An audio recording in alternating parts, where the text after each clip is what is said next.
We got that Poppa Pank. We got that Poppa Pank.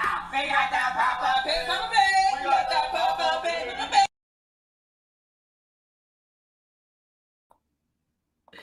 There we are. There we are. Let's get it started. Let's get it started.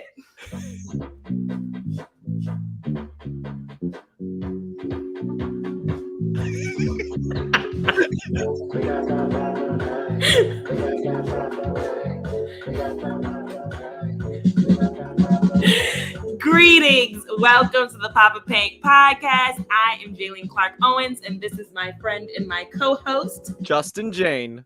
There is a lot of great in the world. We think it needs a little more Pank, a Poppa Pank. We are Philly-based, multi-hyphenated, and award-winning actors taking on all things arts and culture in this joy-forward and ever-playful variety podcast. You are listening to our theme song composed by Jordan McCree, member of the band Il Dukes. We welcome you, our Pank Poppas, both old and new. Please rate us 5 stars on Apple Podcasts, Stitcher, or wherever you get your podcasts. We appreciate y'all. With that, let's get it started. Yay! I am so excited for today's episode. In today's Pop In with Poppa Pank, we will be joined by the Noelle Diane Johnson of the Philly-based organization Artists Heal. Now, the work Noelle is doing in creating healing and care spaces and collaborative art making processes has been revolutionary for me as an artist who has experienced her work firsthand. In today's environment, we are growing more aware of the importance of equity, diversity, inclusion, and accessibility in all sectors, with trainings and policies shifting worldwide. Now, frankly, to me, it almost feels like the term EDI is starting to have its own kind of assumptions and like stigma in various workplaces. But what Noelle is doing takes all of that a step further. Yes, part of her mission is about educating and helping form practices for more just and equitable spaces for artists to be the best artists that they can be in safe ways. But she is taking all of that to the next level. She is like the person you bring in before, during, and after you've done all the EDI training to actually put things into practice, to have someone in the space who is non-judgmental, honest, and mindful in how everyone in the room can be aware of systems and practices that take care of all the bodies in the space.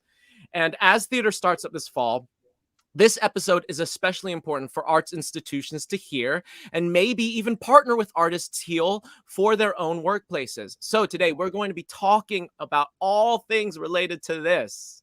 Yes. And as Mama Pat said, yes, Noelle. I am very excited to have Noelle on the show today. I am so excited for this work that she does. It is just so necessary. I have had experiences in theater where I believe having Noelle in the room would have made a world of difference. Could have avoided some trauma, but with this work becoming more and more popular, hopefully fewer actors will have to go through what many of us have gone through in the past. I talked about this last week, actually, for my Pank news. I was sharing that as part of a new deal for Broadway, their agreement, one of the things that the signatories are pledging to do is hire racial sensitivity coaches for certain shows. So we are on our way. So let's toast to that next step of on Poppa Pank. I think it's about that time. Justin, do you think that it's about that time? Let's do it. Let's do it. Get your glass so we can clank. It's time for that. Poppa drank. Poppa drank. Papa drank. Papa drank. Papa drank. And cheers. And cheers. Cheers. Arriba, abajo, al centro, pa dentro. Jingle mascara, mabuhay. Jaylene, what are you drinking tonight? That good old jam jar wine, which I was drinking last week. You really love that jam jar. I'm waiting for you to get me a bottle of that. We Okay. can be sharing one. Noted. What is your Papa drink for today? Well, I'm feeling so lucky to have such a prestigious guest with us today. So I think I'm going to keep it simple and classy with a glass of red wine. I am drinking this Heaven Hills 2016 Merlot by Columbia Crest. This is a nice Washington-based winery, and it has very floral notes. I opened the bottle. I was like, ooh, somebody put some berries in my berry. Berries in your berry. Yeah, Pank Papas, let us know what you are having for your Papa drink in the comments. My Papa is having a pina colada in the house. Yes. I Nice love summery pina drink. coladas and getting lost in the rain. Do you know that song? Of course you do. Mama Pat is having a ginger beer over ice with a lime. With a lime. Very Caribbean. Yes. Paul is having a vodka and watermelon seltzer. Yes. Like very spritzy and light. I've got my pineapple shirt on. We were all synchronized. None of us knew, but we all knew. Yes, well, that shirt and these drinks, you know, it just has me so tickled pink. We'll clap that one out. Now, Tickle Pink is where we usually talk about something that has recently been bringing us joy, and it's a bit of a catch up for Justin and I. So, Justin, what has you tickled pink this week? I think we were here last week, so it's only been 1 week. What's had you tickled pink this week? A lot, two things in arts and culture has me really tickled pink. The first is that the Philly Fringe Festival is kicking off this week. Woo! From September 9th through October 3rd, contemporary performing artists from all over the city and beyond are coming together to share works both live, digital, and everything in between. The festival has been very different and will look different than past years. Many of the in-person shows are requiring mask and vaccination or other similar safety measures, but the number of offerings is just as robust as it was in pre-pandemic years. And I think artists are really thinking out of the box and being pushed to meet the moment. So please browse all of the listings at www.fringearts.com. And you will also be supporting local artists like me. And yes, the Berserker Residence, which is my theater company, we are doing a show, which I'm going to plug later in this episode. The second thing that has me tickle Pank is Minor Character beginning rehearsals this week at the Wilma Theater. This is the company where Jaylene and I are Hot House members and where our guest, Noelle Diane Johnson, is in rehearsals as our EDI officer. And this is Noelle's second project with the Wilma, having previously worked on Fat Ham.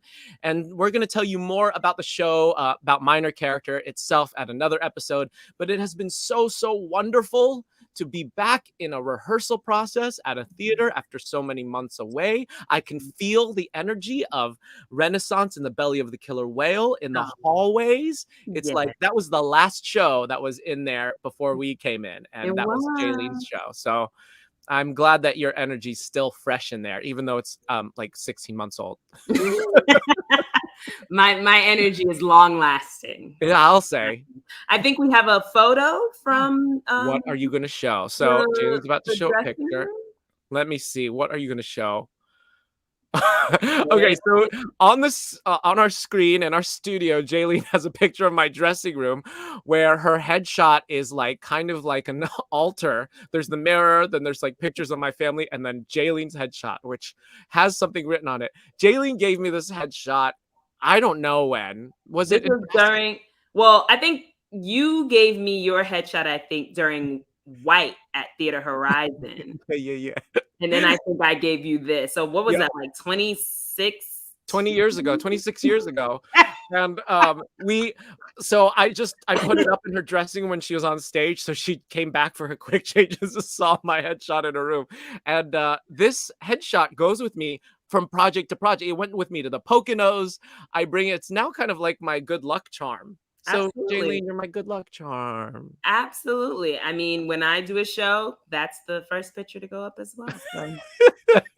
So Jaylene, that tickled me, Pank. What has you tickled, Pank, this past week? Two things. One, Anita Baker owns her masters now. So, that means she owns her music, which is very exciting. Auntie Anita, we are so happy for you. So, I am sure that she's feeling, caught up in the rapture in her whole body and soul. There are no more tears. She no longer has to fight for her music. And the ones who kept her masters from her should be saying, I apologize. And maybe they did. Because no one in this world should own Auntie Anita's masters except Auntie Anita. Anita, what an angel. You bring me joy. And if you're a diehard Anita fan, then you see what I did there. So that had me tickled. Man, if you know, you know. If you know, you know. That is why this last segment is exactly why Jaylene's the writer of the group. Of everybody here, if you're listening to the podcast, if you're on our live studio, this is why Jaylene's the writer. So good.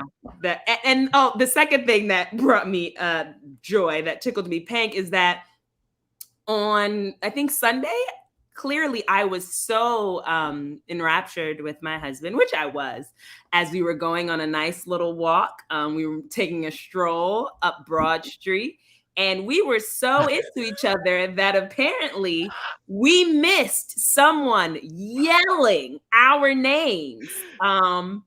And who was that person? I am telling you, we've all had this instant where you're just yelling at your friend from across a room. And in this case, I'm yelling across Broad Street. I'm saying, Poppa Pank. Hey, Poppa Pank. Hey, Jaylene. Lawrence. Jaylene! And I'm driving away. Didn't hear me, and everybody else heard me.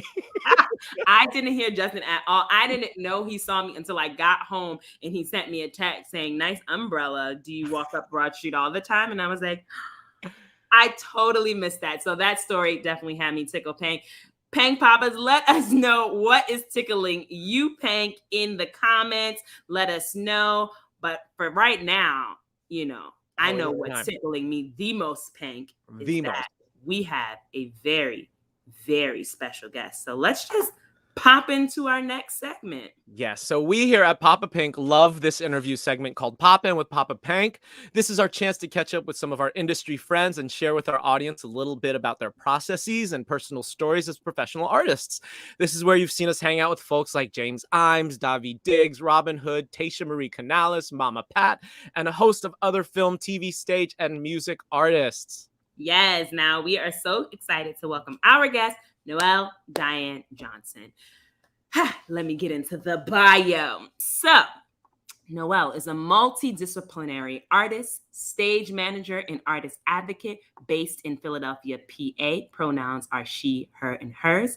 She has worked for multiple venues in different capacities, including Wilma Theater, Theater Horizon, Interact Theater Company, Simpatico Theater, Theater in the X, Shakespeare in Clark Park, the Bearded Ladies Cabaret, Fringe Arts, Long Wharf Theater, Philadelphia Theater Company, and Playbill, among many others. Noelle is also the founder and owner of Artists Heal, a company designed to create healing and care spaces for collaborative art making, while centering and providing resources for marginalized folk and vulnerable communities. Noelle believes in servant leadership and offers programming to promote self-liberated, inclusive, and equitable spaces designed for healing and expansion through artistic practice. Come on, you better word that well. Yes. Okay.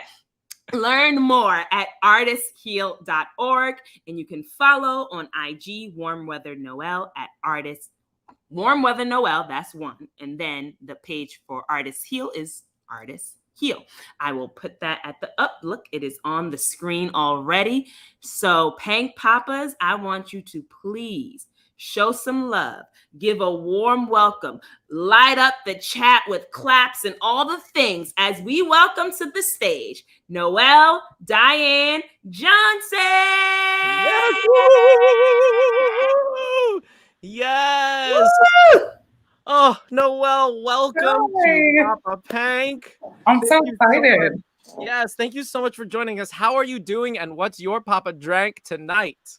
I am fabulous today. It was a wonderful, full day, but I'm doing very well. And I've got a lime La Croix, my seltzer of choice. Okay, so you call it La Croix. So I don't know what it's called. So they But actually, I love this because I never know, and everybody calls it something different. They made a commercial specifically to address this. It's like a board meeting, and they're all talking about like, what do we call it? It's actually pronounced La Croix in like French, but they decided it's pronounced La Croix, like enjoy. Yeah, I took 5 years of French, so it's in there, and I think kind they're both of right. like the You know, of it all. You know, I appreciate the of it all. yeah. Same. So, Noelle, welcome. We're going to ask you a few questions. And then, because we are all about the shenanigans, we're going to play some games. So, Pank Poppa's out there. If you have any questions for Noelle, drop them in the comments, and we'll do our best to get to one or two of those at the end of this interview. Yes. Okay. So, let's get to the first question. We are so excited to, of course, have you on the show. And I feel like we'll have many listeners who are new here and who want to know what you do. So can you start by telling us a little bit more about who you are as an artist and how you came to call Philly home? Yes.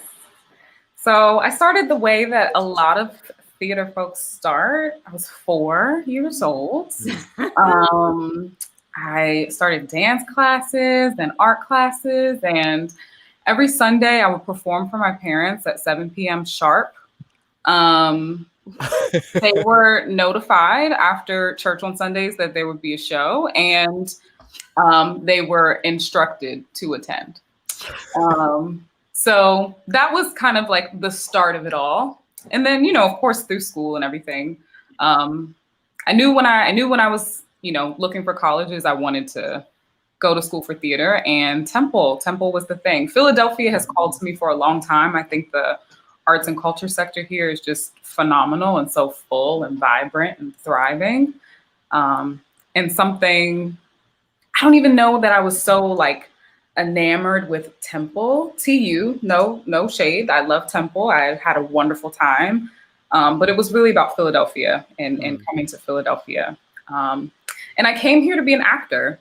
Don't count me out. We'll see what happens. Ooh. But I discovered stage management and fell in love my freshman year of college. I ended up taking an acting class and a stage management class at the exact same time. And stage management it won. It like beat it out. I think there's something really cool about just having a full view of the show, like having my hands in each little piece. So that's informed a lot of who I am and a lot of the art that I do. And I don't know, I love it. I love theater. Like the secret is that I'm a fan. I'm a huge like theater fan girl. So being in the rooms that I get to be a part of and supporting folks is like a dream come true. Oh, I love that. Have you ever directed? I have begun directing. I will maybe share a project at the end of this episode here. But yeah, I've started to step into directing. Directors of a part of Directors Gathering. I applied for a scholarship for Directors Gathering when the pandemic started, and started to really try to like hone that in, and figure that out. And I directed one of the pieces for Art Houses for Theater Horizon this past season. So a devised piece. I really love devised work. That's kind of like where my heart is, like devised kind of movement, experimental stuff. So I was able to direct then, and we're stepping out. We're stepping into it. That is so awesome to hear. It makes sense that you started as an artist, that you started as an actor and that you're a fan of theater because it shows in your work. You have a passion for this. And so it makes sense that this is your path, that you're doing something that you're passionate about and advocating for the artists who are doing the thing that you also love to do. Like this, absolutely, it makes a lot of sense. And as Lee said, yes, with that curtain time, I love that you had a 7 o'clock call. Okay, the show is at 7 every Sunday. You know where to be. Exactly. You know where to be. You know where it's happening. But Jaylene, I think you touch on something that I hadn't thought about before, but it's so important that you are an artist and you understand artists, and that's what you're working, the organizations and the communities you're working with. I've done EDI trainings with like an outside you know, some organization that they bring into these arts organizations, and you're like, oh my gosh, you have no idea the kind of people we are, or like what how to connect to us. So I want to pivot and start to talk about Artists Heal, and I'm so happy that this organization is here finally in Philadelphia. This was something I didn't know I missed and needed as badly as I did until you were in the room. And I feel like in my 21 years in Philadelphia, I've also endured my fair share of like ouches and uh-ohs in Philly rehearsal rooms and stages and processes, and I continue to. So can you tell us a little bit more about what Artists Heal is and what you offer? Yeah. So Artists Heal creates healing and care spaces for collaborative art making. And the goal is to prioritize. So decentering whiteness and prioritizing the most marginalized and vulnerable communities. And right now, you know, I've got big dreams about what it will become and what I would like to offer. At this time, I'm offering workshops. I'm doing my EDI consultation, and really passionate about and adamant that the work that I do is twofold. So I work with institutions, working with like policy and procedure and practices, but also wanting to be in rehearsal rooms on the ground floor in the way that I am with the Wilma, because I think that work has to be done parallel. It has to be doing that. Those things have to be happening at the same time, because, you know, white supremacy is going to take time. It's going to take time to fall and dismantle. It happens in needlepoint moves. It happens very gradually. So creating the emotional support and the healing space for people that are in rehearsals while this work is happening is super important to me.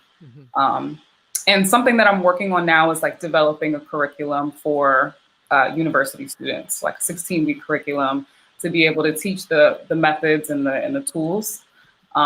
Getting some interest from universities and things wanting to learn the work. And I'm super passionate about that. I'm a teaching artist as well. I love teaching. I usually teach younger children, like babies, which is like, just like, you know, they're babies. But getting to college age folks and early career professionals, I think really is the key in this to, you know, so that when they come out into the world, that is the standard for them.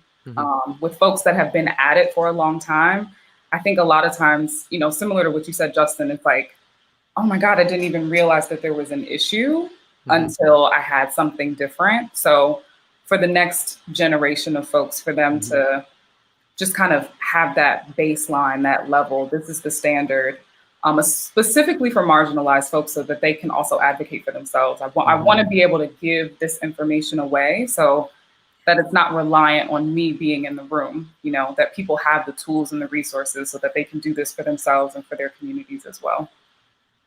I love that. And that's how you have longevity. You know, you teach, you're in the room, but you're also teaching folks how to do this work, even when you're not in the room. I exactly love that. So how did you even get into this work? Was there a specific incident or a moment of calling, or has this always been a part of your personal process? Tell us about it. Yeah. So a lot of it does come from stage management, like creating spaces and environments where artists can thrive. And 2017 was a rough year. I think everybody kind of has those years where they're like, whoo, glad that year is over. But like, you know, you'll never forget it because it was just rough. And I made the decision to step away from theater. I was like, I have to be done with this for a little while. I need to focus on my mental health and my wellness and, you know, take care of myself. And healing. Artists heal. Healing is such a huge part of the work that I'm doing, because what I realized in my time away was doing that healing work for myself expanded my capacity for art making and being in rooms with people.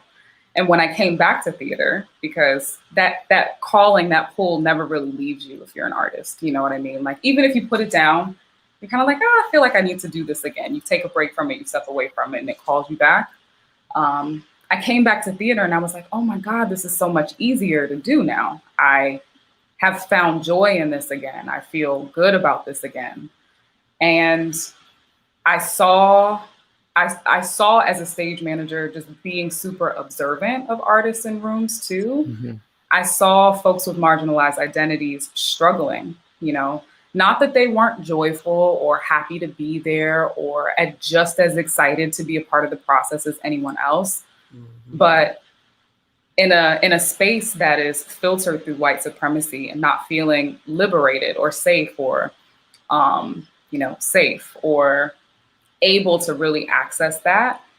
I saw things like the disengagement or the frustrations or the wanting to express something and not being able to. And part of the job as a stage manager is to advocate for artists anyway. You know, you're advocating for your artists, you're advocating for the designers, you're advocating for everything because the show is 7:00. The show's at 7:00. So, but I saw it and I having my own experience when I came back to theater, I was like, oh, this is what it is. Like, here is a way, you know, that we can really address this, and I can offer these tools and try to come up with procedures and processes of what I had done for myself to share with folks.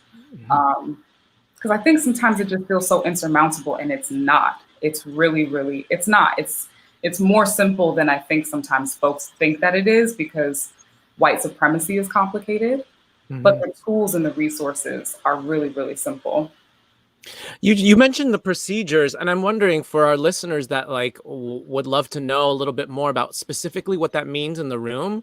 Can you just give a couple of examples, like in Minor Character, what you do in the room for us? I could tell from my perspective, but I'm interested from yours. Yeah.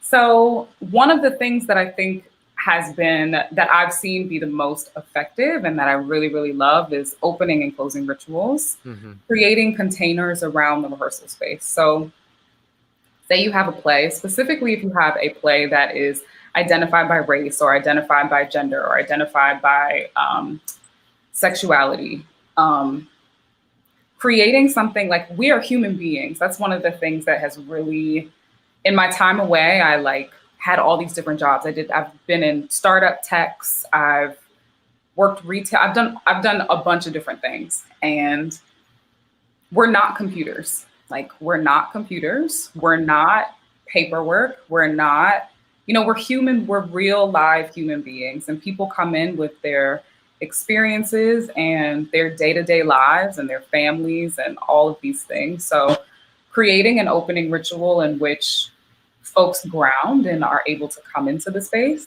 and then creating a closing ritual in which folks can lay down the things that are not necessary to take with them back into their personal lives, especially when you're confronting like themes of trauma in shows, or themes of whatever it is.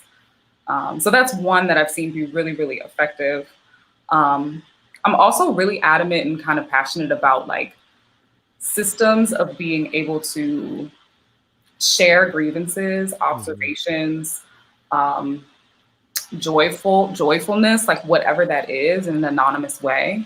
Because I think that there is a lot of pressure, specifically for artists, specifically for actors, where there's this kind of thing of like, I have to say yes, and, I have to say yes, I have to do this thing. I want to impress the director. If you're in a space that you've never been in before, this is the gig of your life or something, you don't want to be the squeaky wheel or the person that says, hey, I actually feel harm, or you're crossing a boundary. So giving folks a pathway to be able to share those grievances or share those concerns without there being some sort of retaliation afterwards. So those are a couple of things specifically in like a rehearsal space. Those have been so helpful in the room, and I think you bring in conversation and you lay things out so plainly in like beginning of process, mid process, and anytime a grievance comes up, not a grievance or just something that needs to be addressed, you do it in such a matter of fact way that is like, oh yeah, I can sit with my feels and hear somebody talk about this, but it's not, the onus is not on me or anybody else in the room. There's somebody that's hired here to talk about that. And your just mere presence in the room is such a comfort. And Minor Character, I love this show, I love this company, there's 8 of us, and there's 2 people of color, myself and another person. And I think in the room, there's a lot of awareness of gender, and there's a lot of talk on that. But I know that you have eyes on things that nobody else has their eyes on. And that's just such a comfort to know, and to be like, okay, there's another story being told here with the bodies that are doing the particular things. And there's somebody else on the team that's really conscious of like, oh, that body doing this action implies this thing with these other people. And I'm just so happy that you're there. And there's myriad other things that Noelle does in the room. But for those that don't know, this is just a small smattering of the many things. So can we talk a little bit more about the future of the company? Because you said you had a lot of hopes and dreams for the company. What are some of those hopes and dreams, or maybe for the industry at large? And also, could you tell us a little bit about your podcast? So Artist Heal is Philadelphia based, because I believe that one of the kind of like pillars of Artist Heal too is self and selfhood.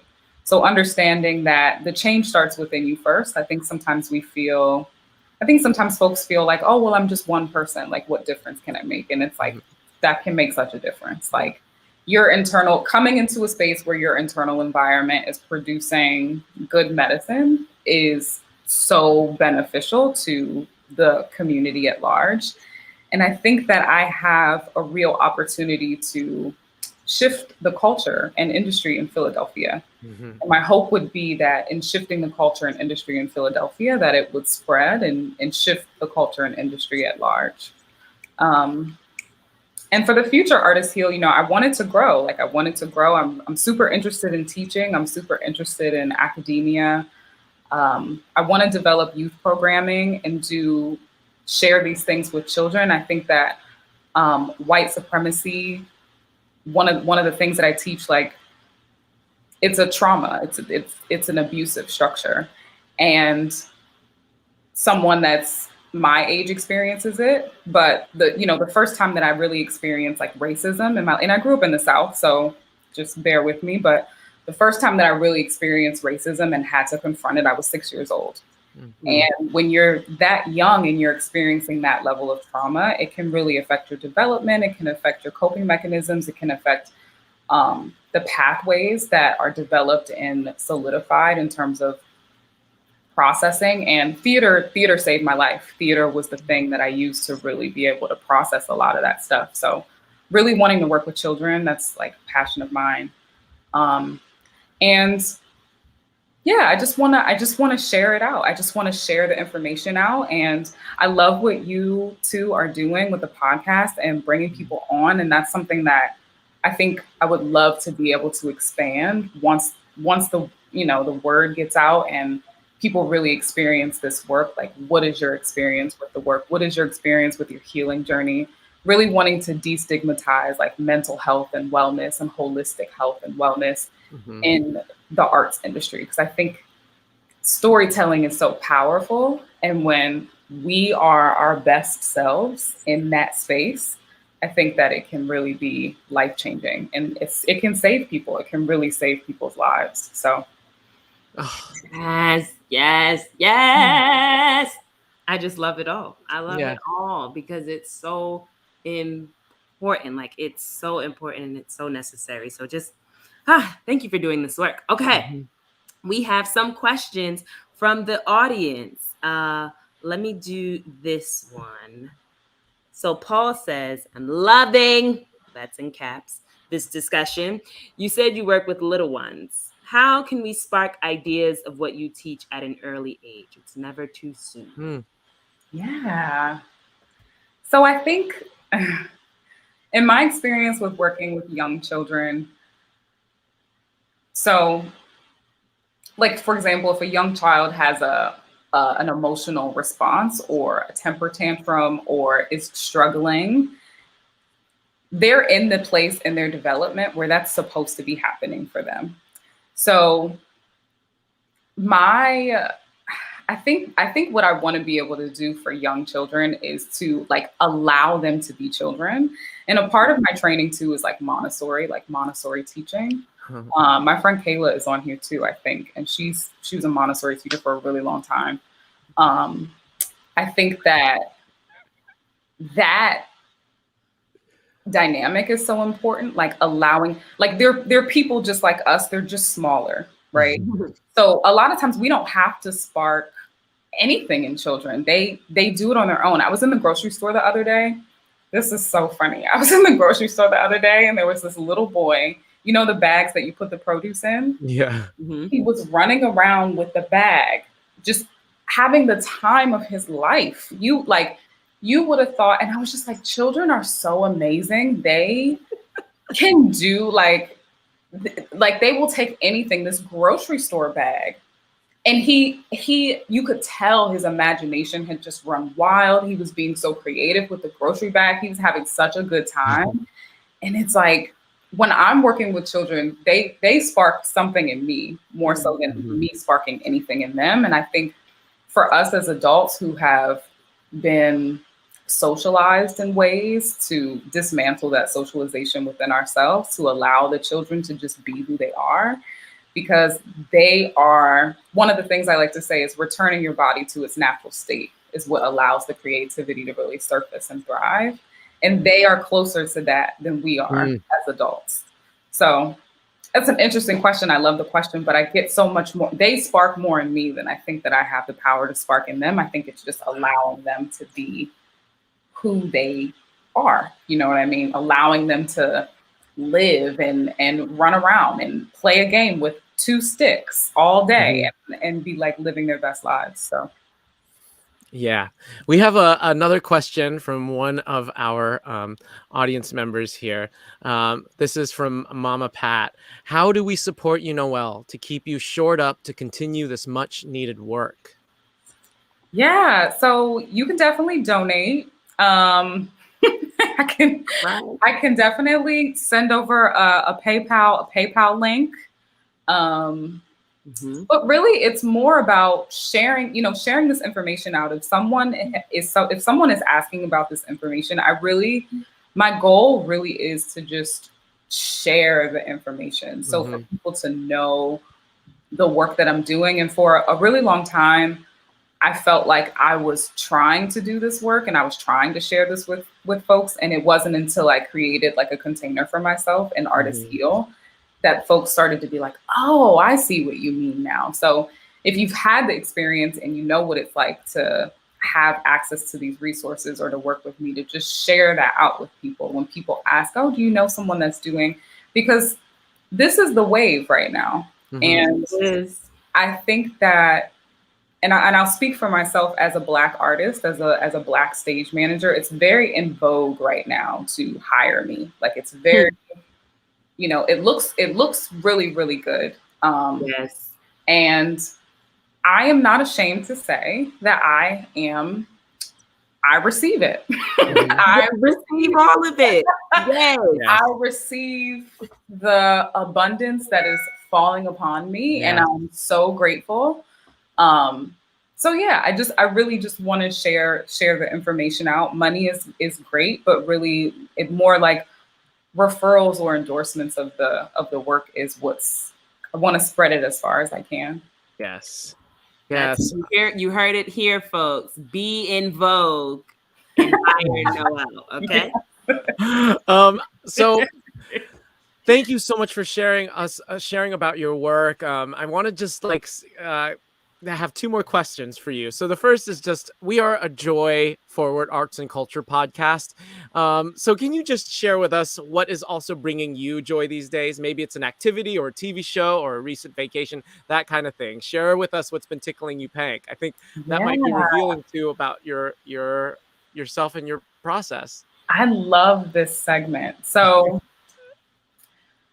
this summer was a very intentional summer. I used this summer, it was like my intention at the beginning of the summer to find my joy. And I had the opportunity to go to Biddeford, Maine to do an artist residency with Ninth Planet. Check out Ninth Planet, it's an amazing company. And I also was in New Haven, Connecticut doing a production of Passing Strange at Long Wharf Theater. So theater and art, like those are the things that really bring me joy. And I guess little known fact, I'm really into, when I was in kindergarten and the nun that was my teacher asked me what I wanted to be. Yes. I have been there. I know exactly it. Listen, it's a very specific experience. She asked me what I wanted to be when I grew up, and I was like, I want to be an interior designer, like literally at 6 years old. Wow. So I've been like painting my walls and reorganizing my house and getting into like visual art and things like that. That brings me a lot of joy. And it's the thing that I do outside of theater that's artistic. That's not about like making a living. And one more thing. So I'm all about the warm weather.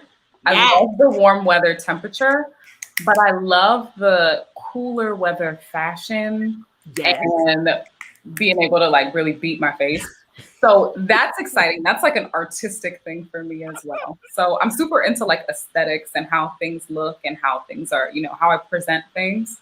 So that's bringing me a lot of joy. I'm really excited for us to be masked, right? But maybe have a cute eyeshadow or a cute layer knitted scarf happening. Mm-hmm. Yeah, very excited. A pop of Pank as you have on your eyes, you know?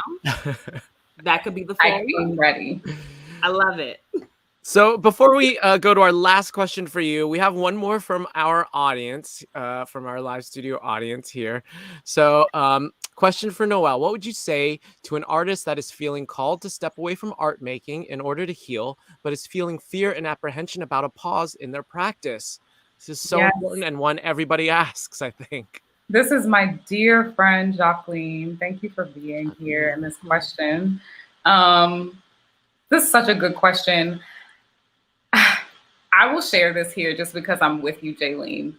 I was slated to work with you on White at Theater Horizon in 2018, and as an ASM.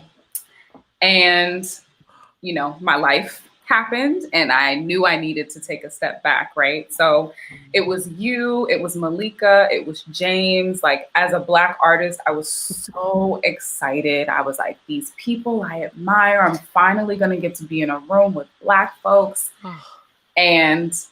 But I knew, like, God, I'm a woman of faith. God was like, you have to step away from this. Like, you have to take care of yourself and pull it together. And I was so disappointed. I didn't understand, like, things were coming. Like, I was getting jobs, things were really picking up. It is the best thing that I have ever done in my life, to step away and take care of myself.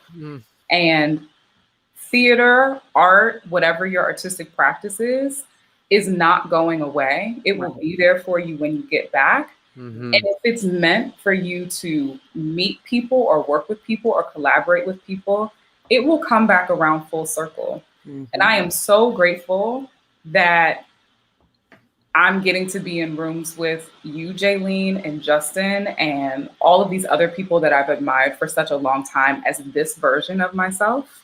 I love her. I love all versions of myself, and I have so much compassion and love for her.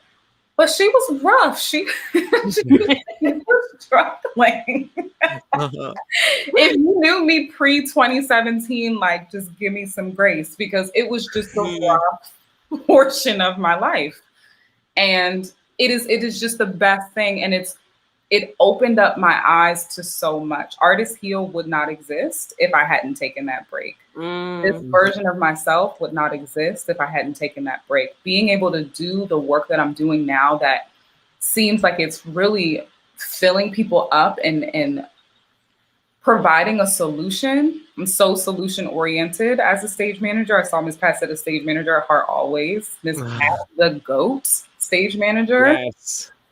Like, being solution oriented is so a part of, like, who I am. So to be able to provide a solution to folks and just be a part of people's joy and creativity, it would not exist if I hadn't taken care of myself. We have to take care of ourselves and our vessels. It is our instrument as artists. It is everything. So don't be afraid. Don't be afraid. Look at what God does. I know that's right. Like don't be afraid to step away, because when you get back to it and you're really up for it, the sky is the limit, but Amen. only when you have the capacity, only when you've created the internal environment for yourself. So And what's for you is for you. exactly. So that It brain will. is not gonna do nothing. If it's for you, it will come back again. So It sure will. I love that. I love that. Well, thank you so much for answering all these questions and being so gracious with your comments. We loved it. Everybody loves you. The comments are blowing up with love for you. I love to see it. We love to see it. We are going to switch gears now because we are all about the shenanigans. Yes. So we have some games coming up. Okay. Now we get to be just theater artists together. I love games. Me too. I'm very competitive. So I'm going to warm you up with just some rapid fire questions. Okay. The first thing that comes to your mind. All right. They're all pretty innocent. So here we go. You ready, Noelle? Mm-hmm. Okay. What's the last music you listened to?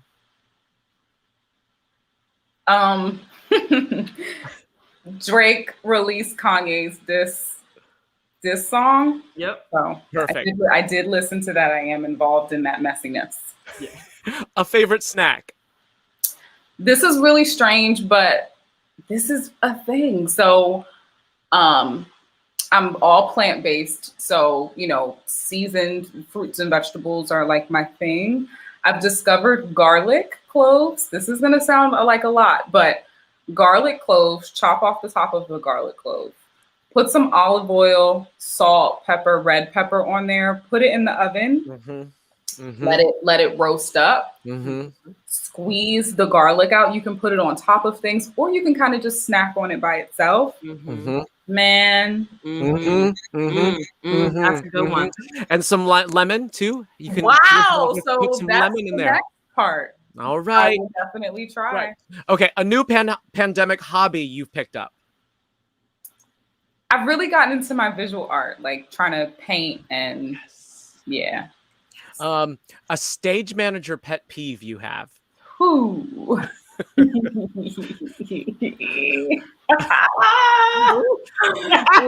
list just went. Let's see.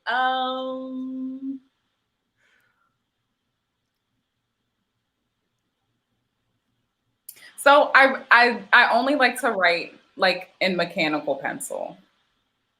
Okay. Yes. Okay. Good. I also. I know Miss Pat said just pick one. it overwhelmed my mouth. No, I'm sorry. That wasn't a rapid fire question. That was like, here's your life question. A person you can geek out about. Ooh. I geek out about Jesus. Amen. There we go. Spare change or system change? System. A guilty pleasure. I'm watching this show on Netflix right now called Motel Makeovers, interior design shows. Yes. Ooh. Okay. The movie or the book? The movie. Yes. Favorite song from Passing Strange? Music is the freight train. A favorite fall activity? Knitting. I like to knit. You do it all, Noelle. Favorite play or musical? I can't choose a favorite. One of them. So this is like kind of like the dark side of me. I really like Sweeney Todd. I'm so musical. So play or musical, right? Even though I do more plays because I'm like into that like nitty gritty. Sweeney Todd, especially since we've got the Halloween season coming. Yes. And lastly, something pink. My eyeshadow. Yes, it is. Love it. I love it. Okay, all right. So next game, have you heard of Culture Tag? No. It is a game created by Black woman Unique Jones Gibson, and it is a game in which you have cards. There are categories for each card, and you show an acronym, and you have to guess what the acronym stands for. I actually just played this for the first time. Oh, see? Yep. Boom. And by culture, it is Black culture. And so, yeah, we're going to play. I have 6 cards. You and Justin can guess. And here we go. Okay. Okay. Category is mamas everywhere. Okay.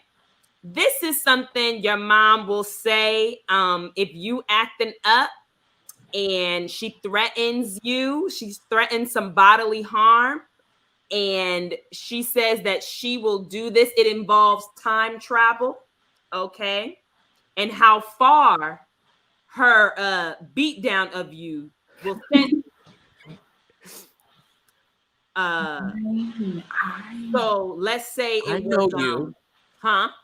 I know you. Nope. Mm-mm. It's a threat. It is a threat. Your mom will say, and Pank Poppas, if you have it in the comments, you can let us know. Remember, we're on a 20-second delay. But say it's Tuesday. No, say it's Monday of this. I'll knock you into tomorrow. I'll knock you into So if it's Friday, you might be in Wednesday. Tuesday. Wait. Thursday. There's so many letters. Okay. So the M. Mama Pat got it. Mama Pat got it. Man, I'm like, whoa. I'll knock you into the middle of next week. Oh, I think my threats were a little bit shorter, more. That was a lot of letters. Okay.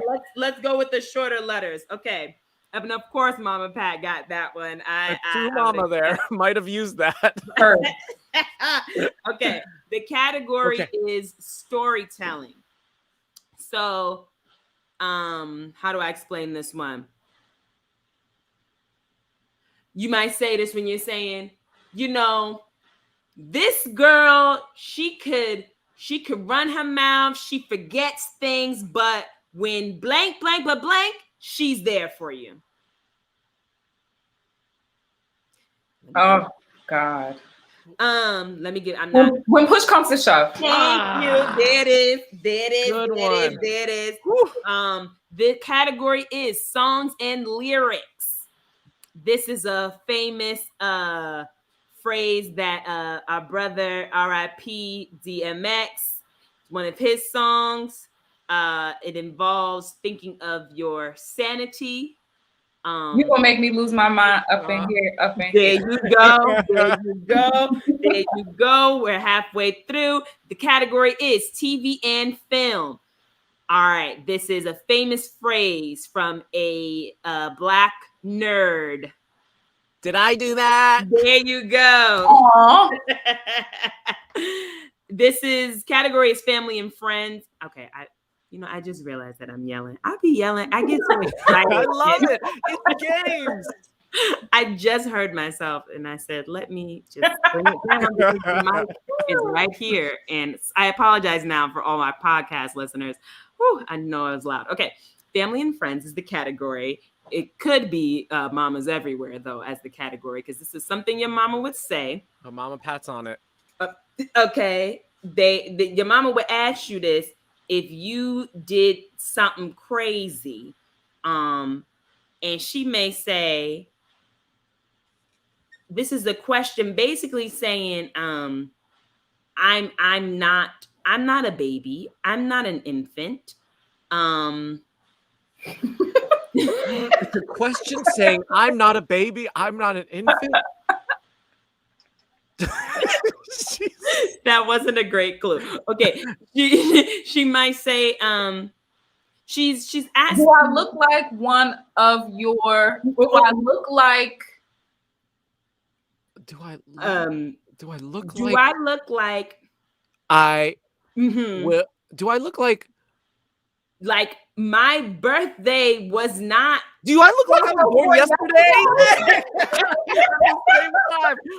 Okay. I've got another game. I wanted to say, do I look like one of your little friends? Yes, right? Bad. Yes. I'm sure that's a card. We have in here. one more game, and this one's a new one that we debuted last episode. Yes. So, a smush.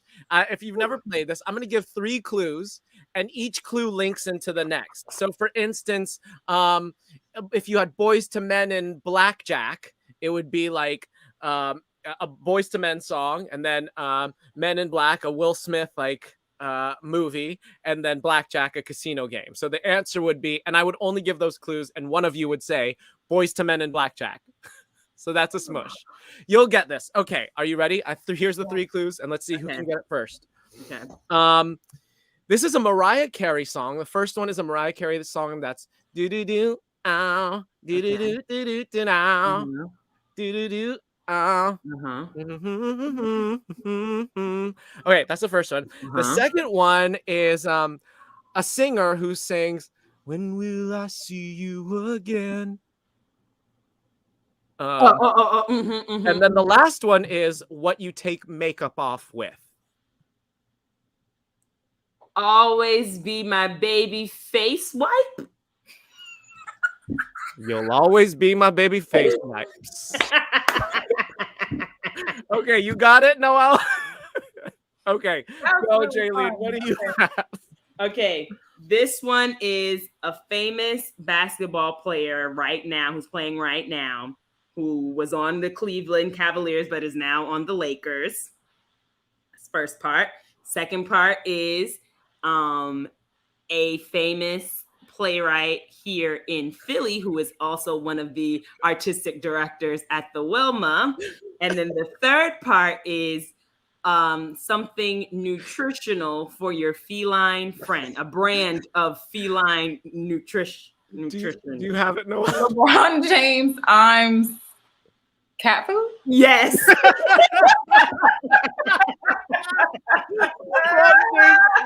Cat food. Okay. Well, this is good because my next one is a play written by James Imes that Noelle was a EDI officer on. The second one is The Prince of Denmark. And the third one is a Beatles song that is When I Find Myself in Times of Trouble. Noelle, do you got this? Because I don't. I only got the first part. What was First the second one. clue again? The second one is The Prince of Denmark, also a Shakespeare play. And the last one is a Beatles song that is When I Find Myself in Times of Trouble, Mother Mary comes to me, speaking words of wisdom. Our audience has got it. They got it. Oh, they all got that. Fat Hamlet it be. I was not going to get that, y'all. Yeah, That's great. Okay, Jaylene, then what's your second one? Okay, this is a juicy gossip site that's on the social media. I think they have a website too, but it's like all the Black gossip. The second thing is a song in Hamilton that Leslie Odom sings that talks about wanting to be in a place. And then the third thing is another word for coincidence. The shade room where it happens. Stance. Yes. The shade room where it happens stance. Okay, I've got my last one. All right. This is okay. How am I gonna do this one? It's a 90s hip-hop band. 90s hip-hop group, and it's 3 names in this that is repeated and spelled differently. The second one is the mascot for Frosted Flakes, and the last one is a show that had Carol Baskin on it. Yep. You got it. You got it. Go ahead. No, you got it. Oh, I got it. It's Tony, the Tiger King. Tony, the Tiger King. Okay, last one. I think this one is easy. Here it goes. Again, famous basketball player, played for the Miami Heat, also married to Gabrielle Union. Number 2, famous Negro spiritual. Number 3, the thing TLC told us not to chase. Dwayne Wade in the Waterfalls. Yes.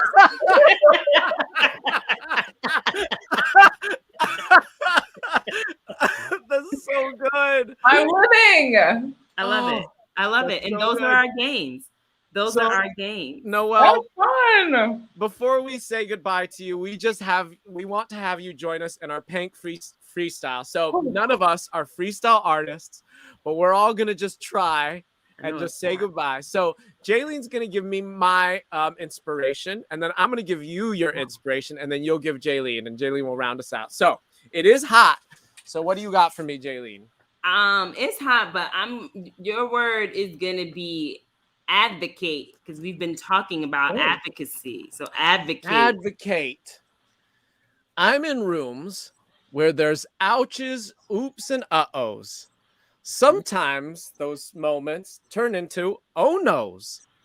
I was lost, but now I'm found because Noelle Diane Johnson is around. Yes. Wow. Ooh, okay. Okay.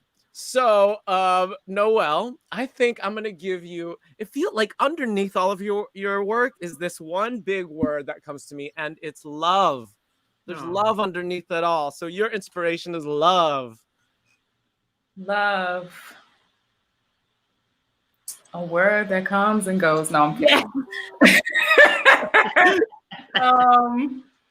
Okay.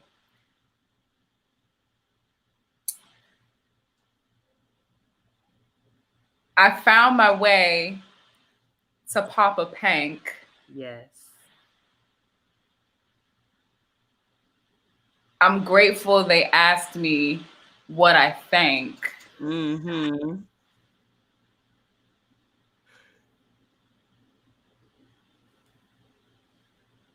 All this information comes from above, fostered in this container of love. Yeah. Bars. So good. Yes. Jaylene, take us home, and Noelle, give an inspiration. Joy. Man, oh man, boy, oh boy. When we have Noelle on the episode, you know she bringing that joy. She knows how to advocate straight out the gate. You want her in the room, she amplifies like a mic boom. Yes. Bars. That is so good. So, Noelle, thank you so much for joining us. Once more, before you go, what upcoming projects do you have? Yes. So right now I'm partnering with the Black Theater Alliance of Philadelphia to offer 2 Reset and Restore workshops for Black theater artists in Philadelphia. We've got September 3rd from 5:30. It starts at 5:30, and September 18th starts at noon. You can register. There's the link up on the page. It's artistheal.org/reset-restore-workshop. It's completely free. It comes with some goodies. I'm really excited to offer it. Yeah, I'll leave it at that, and stay tuned for more announcements for more things. And also, what about this? Yes, the healing spaces, the Artist Heal podcast. So my podcast it's fun, it's light, but it's educational. I really want to share out the information. So if you're interested in Artist Heal, you want to know more about what I'm doing, what I'm developing, really dive into like the methodology and the tools and resources, check out the Artist Heal podcast. I've been doing episodes bi-weekly. So there's a few up there now if you want to learn more about the work. Yes. And so once again, for all of our listeners, please follow Noelle at Warm Weather Noelle. That's WARMWEATHERNOELLE. And then also her company page, Artist Heal, ARTISTSHEAL. Thank you so much, Noelle. This was so awesome. And we will see you in the rehearsal room. Yes. Thank you so much. Bye, Noelle. Bye. Oh my goodness. That was so good. Look at our Pank Poppas going off. We have hand claps. Mama Pat says that was the best. Paul says, I love this episode. DJ is sending hearts. Kayla says, yes. OMG. We've got bars. Healing for the Soul, it was called. Lee says, thank you. For real, thank you for all the joy. This has been truly Awesome. Yes. So let's go to our Pank forecast real quick. So Noelle told us about her upcoming events. Now it's our turn to share some things that to look forward to in this next segment called Pank forecast. So Jaylene, what do you have coming up? I'm calling this my J. Cole pop-in. It's because it's not really a tour. Last year was the J. Cole Flex tour. This is just J. Cole pop-in because it's just 2 shows. But Justin says that's still a tour. But I'll be in Illinois Institute of Technology in Chicago on September 22nd at 7 p.m. And I'll be at the University of Wisconsin Green Bay on September 23rd at 6 p.m. So if you're in those areas, hit me up on social media or my website and let me know that you're in town so you can come to the show. Yes. And so for me, again, please go support the Fringe Festival. And I will tell you in the future about Minor Character at the Wilma Theater. But the thing I do want to plug here is next week, my show, It Doesn't Matter. That's by the Berserker Residents. We're doing this in the Philly Fringe Festival 2021, Thursday, September 16th through Saturday, September 18th at 9 p.m. on Instagram Live. Now, this is the Berserker Residents are going to be broadcasting a sleepover party. It's a 60-minute experience. And you can toggle if you're on Instagram, follow, you'll see everything on the Fringe website, but you can toggle between the different performers as they experience this adult sleepover gone wrong. I'm so excited about this show. That is amazing. Okay, so our next episode is Wednesday, next week, Wednesday, September 15th at 9 p.m. We will be right back here on YouTube or on Facebook. Please join us. And that's about it. Justin, do you have a quick proverb? A proverb Sure. About doing things quickly. When you get in, just get out. Yep. When you get in, just get out. I don't know proverbs, but make sure you please subscribe to us on our podcast, spread the word, rate us 5 stars, leave us a review. All of that is so helpful. And if you want to donate to us, we're at Cash App, Poppa Pank, PayPal, Poppa Pank, or you could just email us poppapank@gmail.com. We will also on our Instagram put Noelle's PayPals and things like that if you want to donate to Noelle and support Artists Heal. That's so important to us. So please, if you're still tuning in and listening to the episode, donate to Noelle as well. Yeah, Noelle as well. And remember, freestyling. Be in vogue. Go rogue, be in vogue, and hire Noelle. It'll treat you well. There we go. More bars, more bars, more bars. Thank you to Jordan McCree, who wrote our music, Tracy A. Cassius, our studio editor. Tracy, you are the bomb. All of our past guests, Noelle Diane Johnson, and you, our followers, our Pank Poppas. Thank you to those of you who tuned in with us for the first time. Please plug us on social media, subscribe to us on all the platforms, and that's it. That's about it. Oogie. Bye.